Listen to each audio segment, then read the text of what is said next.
So Kurt, what brought you into the market for shade sails? I was looking locally in my area for people that had installed shade sails. I talked to a couple of people, and they were so outrageously expensive, it didn't make any sense for me. But fortunately, one of the people suggested Shazeebo. They're in San Marcos, which is a long ways from here, but they were the only ones I knew of that did a smaller or easier version of the thing versus a very, very expensive version. Awesome, and we're happy to come up and help you out with this. It's a beautiful area you live in.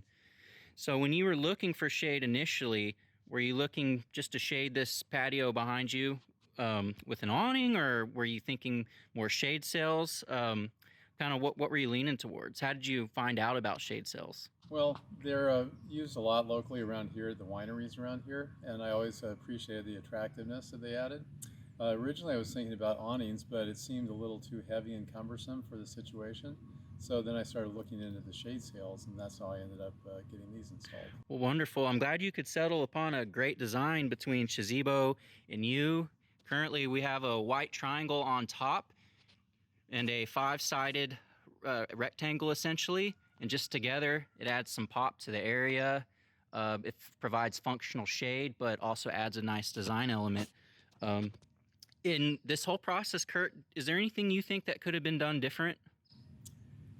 Not really. I mean, to me, the process was amazingly smooth considering the distance between us and all the little moving parts that had to happen correctly in a timely fashion. And they all worked, and it was simple, nothing was stressful. The staff was amazingly good, responsive, did things really rapidly. The installation was smooth and easy without some big process. I mean, the whole thing was just painless. Wonderful. And one last question. Are you happy with the shade cells? Oh, I think they look great. They add a lot to it. Functionally, it'll be great because people can now sit on the patio without getting fried by the sun. And they just look a lot nicer too than just a plain face of the barn here. Wonderful. Well, thank you very much, Kurt, and we really appreciate you choosing Shazeebo. Great. It was great working with you. All right, thank you.